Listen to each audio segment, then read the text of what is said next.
Bonjour, bonjour, bonjour, bien-aimés dans le Seigneur. Notre Dieu est bon, il est redoutable, il est merveilleux dans son amour. Alléluia. Nous sommes ensemble pour la lecture biblique. Que Dieu bénisse ces moments vraiment dans son amour. Alléluia. Merci Seigneur pour ta fidélité, pour ta bonté. Seigneur, merci, merci encore, car ton amour est au-dessus de tout. Ta fidélité, elle est là. Seigneur Jésus-Christ, tu renouvelles tes bontés pour chacun de nous et ta grâce nous accompagne. Merci pour l'œuvre de Golgotha. À la croix, tu as tout payé. À la croix, tu as tout accompli.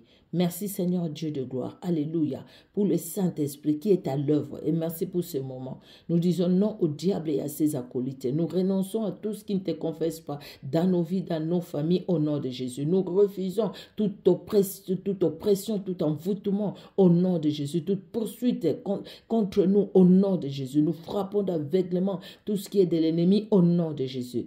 Jésus-Christ règne car tu es Dieu. Que ton sang nous lave et nous purifie, que ton sang forme une muraille de feu tout autour de nous et tout autour de chaque membre de nos familles. À toi l'honneur, à toi la gloire. Dans le nom puissant de Jésus-Christ que nous avons prié. Amen. Amen, amen. Que Dieu vous bénisse, bien-aimés dans le Seigneur. Nous allons lire aujourd'hui 1 Chronique 28, Michée 5, 2 Pierre chapitre 2, les psaumes 119, de 153 à 176, les proverbes 28, de 23 à 24. Nous commençons par 1 Chronique 28.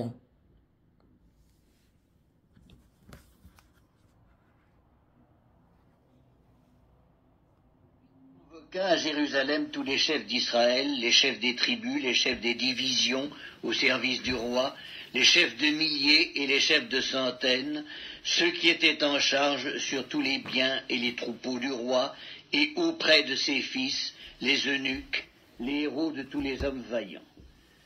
Le roi David se leva sur ses pieds et dit : « Écoutez-moi, mes frères et mon peuple. J'avais l'intention de bâtir une maison de repos pour l'arche de l'alliance de l'Éternel et pour le marchepied de notre Dieu, et je me préparais à bâtir.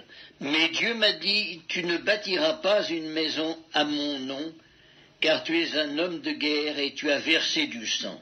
L'Éternel, le Dieu d'Israël, m'a choisi dans toute la maison de mon père pour que je fusse roi d'Israël à toujours.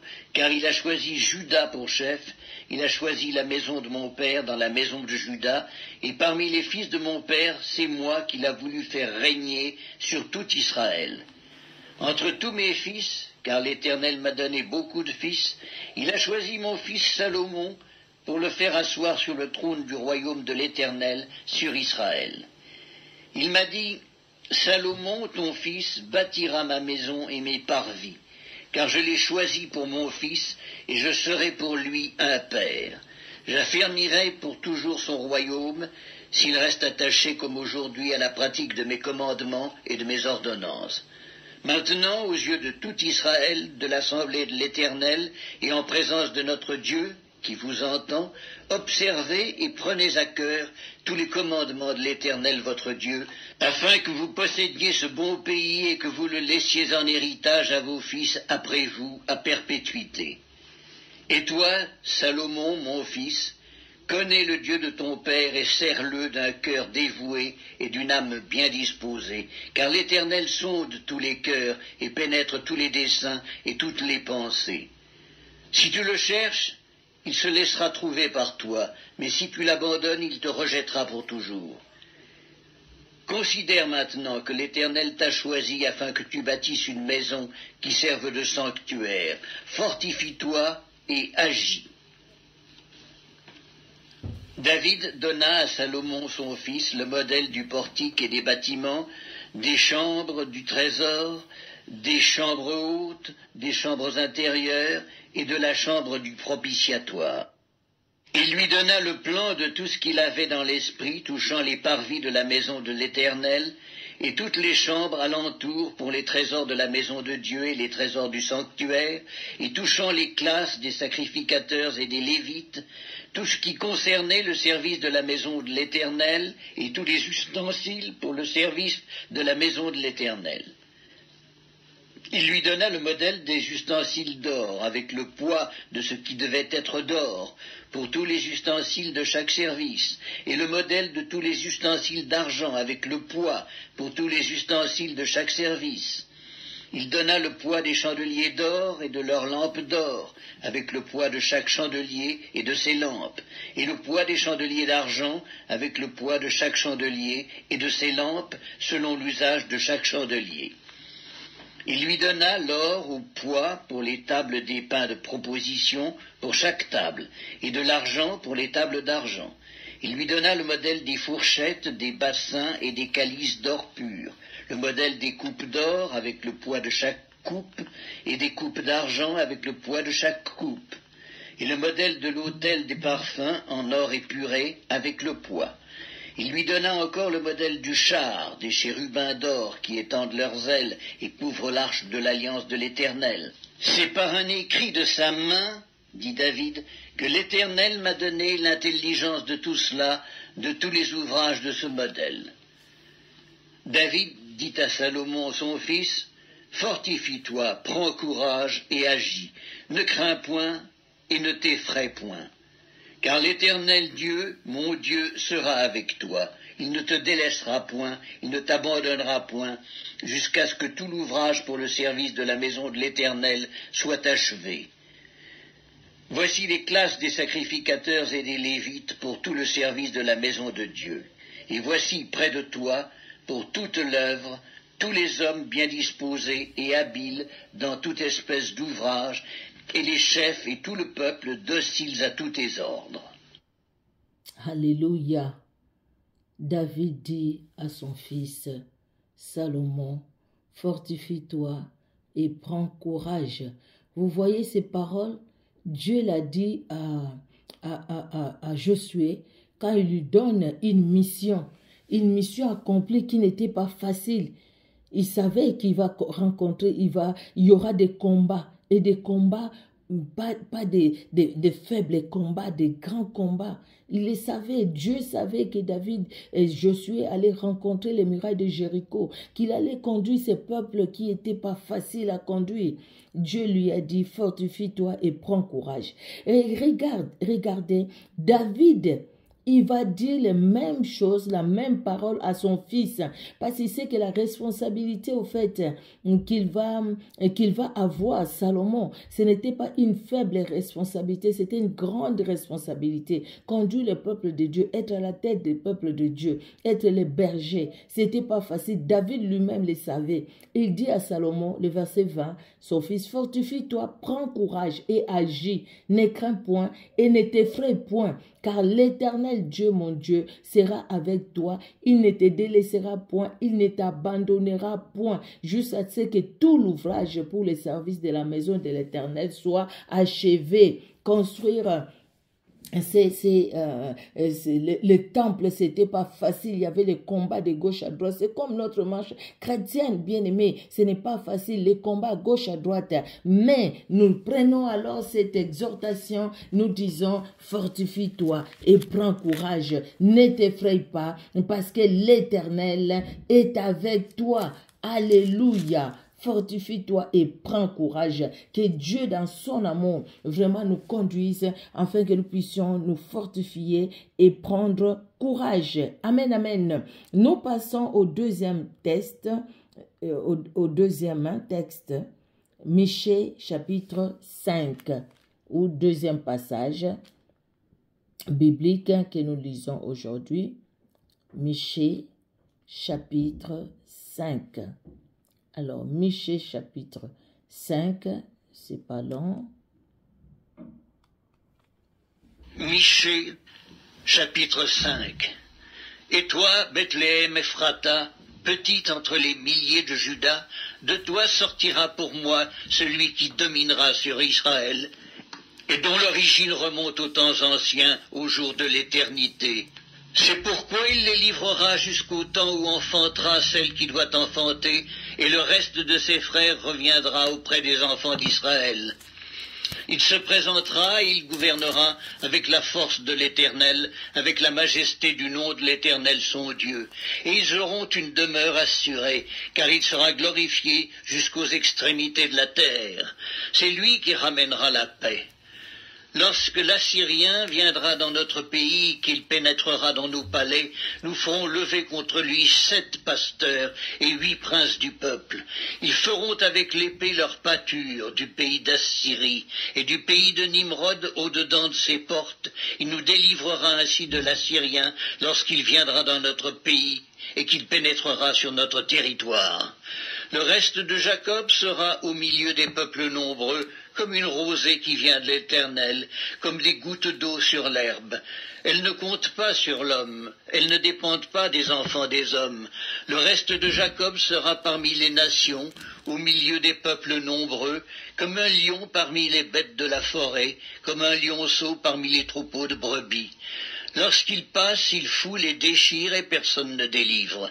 Que ta main se lève sur tes adversaires et que tous tes ennemis soient exterminés. En ce jour-là, dit l'Éternel, j'exterminerai du milieu de toi tes chevaux et je détruirai tes chars. J'exterminerai les villes de ton pays et je renverserai toutes tes forteresses. J'exterminerai de ta main les enchantements et tu n'auras plus de magiciens. J'exterminerai du milieu de toi tes idoles et tes statues et tu ne te prosterneras plus devant l'ouvrage de tes mains. J'exterminerai du milieu de toi tes idoles d'Astarté et je détruirai tes villes. J'exercerai ma vengeance avec colère, avec fureur, sur les nations qui n'ont pas écouté. Alléluia. Notre Dieu est Dieu. Alléluia. Il a tout entre ses mains. C'est lui qui décide, c'est lui qui agit. Que ta main s'élève sur tes adversaires et que tous tes ennemis soient exterminés. Et ce n'est pas notre œuvre à nous, mais c'est l'œuvre de Dieu. C'est lui qui s'élève. Et c'est lui qui anéantit ceux qui nous combattent. C'est lui qui anéantit les projets des ténèbres. C'est lui qui anéantit ceux qui viennent contre nous pour chercher à nous faire du mal. Jésus-Christ de Nazareth est son nom. Alléluia. Nous passons, bien-aimés, au 3e passage biblique dans 2 Pierre, le chapitre 2. Alors, 2 Pierre, chapitre 2. Nous sommes dans 2 Pierre, chapitre 2. Alors, au nom de Jésus-Christ de Nazareth. Deuxième épître de Pierre, chapitre 2. Il y a eu parmi le peuple de faux prophètes, et il y aura de même parmi vous de faux docteurs, qui introduiront des sectes pernicieuses et qui, reniant le maître qui les a rachetés, attireront sur eux une ruine soudaine. Plusieurs les suivront dans leur dissolution, et la voie de la vérité sera calomniée à cause d'eux. Par cupidité, ils trafiqueront de vous au moyen de paroles trompeuses. Eux que menace depuis longtemps la condamnation, et dont la ruine ne sommeille point. Car si Dieu n'a pas épargné les anges qui ont péché, mais s'il les a précipités dans les abîmes de ténèbres et les réserve pour le jugement, s'il n'a pas épargné l'ancien monde, mais s'il a sauvé Noé, lui, 8e, ce prédicateur de la justice, lorsqu'il fit venir le déluge sur un monde d'impies, s'il a condamné à la destruction et réduit en cendres les villes de Sodome et de Gomorrhe, les donnant comme exemple aux impies à venir, et s'il a délivré le juste Lot, profondément attristé de la conduite de ces hommes, sans frein dans leur dissolution, car ce juste, qui habitait au milieu d'eux, tourmentait journellement son âme, juste à cause de ce qu'il voyait et entendait de leurs œuvres criminelles. Le Seigneur s'est délivré de l'épreuve les hommes pieux, et réservé les injustes pour être punis au jour du jugement. Ceux surtout qui vont, après la chair, dans un désir d'impureté et qui méprisent l'autorité. Audacieux et arrogants, ils ne craignent pas d'injurier les gloires, tandis que les anges, supérieurs en force et en puissance, ne portent pas contre elles de jugement injurieux devant le Seigneur. Mais eux, semblables à des brutes qui s'abandonnent à leurs penchants naturels et qui sont nées pour être prises et détruites, Ils parlent d'une manière injurieuse de ce qu'ils ignorent, et ils périront par leur propre corruption, recevant ainsi le salaire de leur iniquité. Ils trouvent leur délice à se livrer au plaisir en plein jour. Hommes tarés et souillés, ils se délectent dans leur tromperie en faisant bonne chère avec vous. Ils ont les yeux pleins d'adultère et insatiables de péché. Ils amorcent les âmes mal affermies. Ils ont le cœur exercé à la cupidité. Ce sont des enfants de malédiction. Après avoir quitté le droit chemin, ils se sont égarés en suivant la voie de Balaam, fils de Bosor, qui aima le salaire de l'iniquité, mais qui fut repris pour sa transgression. Une ânesse muette, faisant entendre une voix d'homme, arrêta la démence du prophète. Ces gens-là sont des fontaines sans eau, des nuées que chasse un tourbillon. L'obscurité des ténèbres leur est réservée. Avec des discours enflés de vanité, ils amorcent par les convoitises de la chair, par les dissolutions, ceux qui viennent à peine d'échapper aux hommes qui vivent dans l'égarement. Ils leur promettent la liberté, quand ils sont eux-mêmes esclaves de la corruption, car chacun est esclave de ce qui a triomphé de lui. En effet, si après s'être retirés des souillures du monde par la connaissance du Seigneur et Sauveur Jésus-Christ, ils s'y engagent de nouveau et sont vaincus, leur dernière condition est pire que la première. Car mieux valait pour eux n'avoir pas connu la voie de la justice que de se détourner, après l'avoir connue, du saint commandement qui leur avait été donné. Il leur est arrivé ce que dit un proverbe vrai, « Le chien est retourné à ce qu'il avait vomi, et la truie lavée s'est vautrée dans le bourbier. » Alléluia, alléluia. En effet, si après s'être retirés des souillures du monde, par la connaissance du Seigneur et Sauveur Jésus-Christ, ils s'y engagent de nouveau et sont vaincus, leur dernière condition est pire que la première. Écoutez, vous qui dites que quelqu'un ne peut pas perdre le salut, vous avez cru en Jésus-Christ, vous avez abandonné la voie du Seigneur, vous êtes retourné dans ce que vous avez vomi, vous êtes retourné dans le monde et vous avez persisté dans le monde, vous êtes resté dans les choses charnelles. Jésus-Christ vient vous rester. Et le jour du jugement, regardez, la Bible est claire. La condition de cette personne sera pire que la précédente parce qu'au fait, cette personne avait goûté à la vérité et il est retourné aux ténèbres, aux mensonges. Il a goûté la lumière, il est retourné dans les ténèbres. Vous voyez les conditions de cette personne. Et la Bible dit, car mieux vaut pour eux n'avoir pas connu la voie de la justice que de se détourner après l'avoir connu du saint commandement qui leur avait été donné. Vaut mieux si tu n'as pas connu la parole de Dieu, mais tu l'as connue, après tu te détournes de cette parole, que Dieu nous aide. Restons unis à Jésus-Christ, qui est la parole puissante et la parole agissante, parce qu'abandonner a des conséquences, bien-aimés, pour notre vie éternelle, a des conséquences. Nous allons passer, bien-aimés, au 1, 2, 3, 4, au 5e passage que nous lisons dans les psaumes 119, nous sommes dans les psaumes 119, alors des 153 jusqu'à 176, jusqu'à la fin en fait. Donc voilà, nous lisons. Vois ma misère et délivre-moi, car je n'oublie point ta loi. Défends ma cause et rachète-moi. Rends-moi la vie selon ta promesse. Le salut est loin des méchants, car ils ne recherchent pas tes statuts.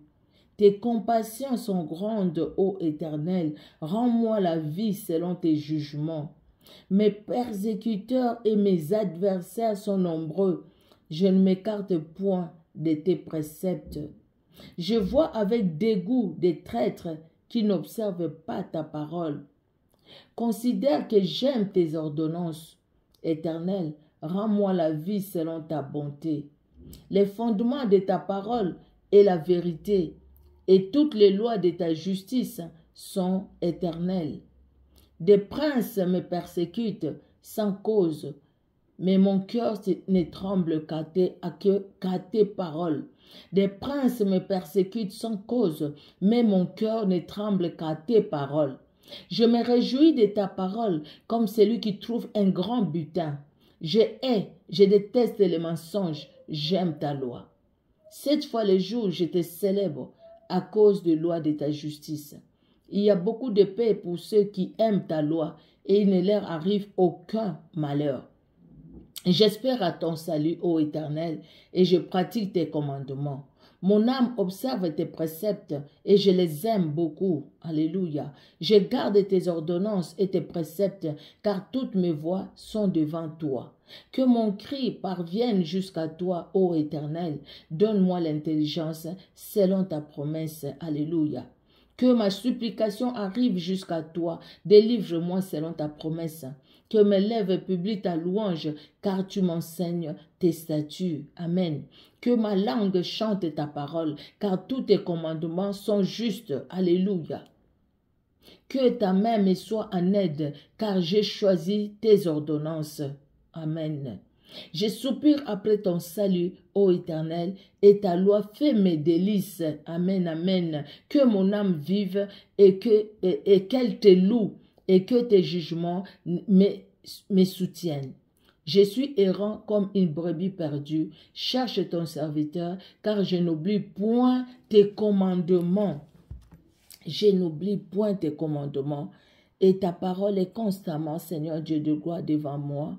Je vais te suivre, je vais te servir, je veux, Seigneur, rester, Seigneur Dieu de gloire, dans ta présence, demeurer dans ta présence éternelle. Alléluia. Pour le bonheur et la grâce qui accompagnent ceux-là, Seigneur, qui te servent, ceux-là qui te cherchent de tout leur cœur. Merci, Seigneur Jésus-Christ. Alléluia. Gloire à toi, Seigneur. Nous allons finir, bien-aimés, par les livres des Proverbes. Alors, Proverbe 28, de 23 à 24. 28, 23 à 24.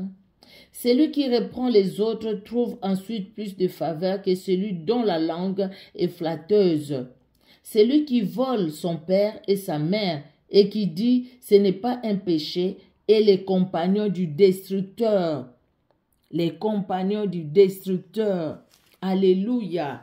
Les enfants, vraiment suivre la parole de Dieu, elle est très importante. Vous devez honorer les parents. C'est vrai, ici, on nous dit, c'est lui qui vole son père et sa mère et les compagnons du destructeur. Celui qui reprend les autres trouve ensuite plus de faveur que celui dont la langue est flatteuse. Généralement, quand quelqu'un fait du mal, on a peur à le dire ou on ne le dit pas. On flatte pour dire, tout simplement pour garder des relations. C'est un mal aussi. Mais Dieu voit tout et il connaît tout. Amen, amen. Que Dieu vous bénisse, bien-aimés dans le Seigneur. On se donne rendez-vous. Alors, demain pour la prochaine lecture biblique. Que Dieu vous bénisse. Merci Seigneur Jésus-Christ pour ce temps que tu nous as accordé. Merci Éternel pour ta parole qui nous fait du bien. Merci pour ta parole. Pardon. Ta parole qui nourrit nos âmes, Éternel Dieu de gloire. Et merci pour ta main puissante dans chaque membre de nos familles et dans nos propres vies. Merci pour ton sang et merci Seigneur pour ta protection, pour ta sécurité. Au nom de Jésus-Christ. Amen. Amen, amen. Que Dieu vous bénisse. Au revoir.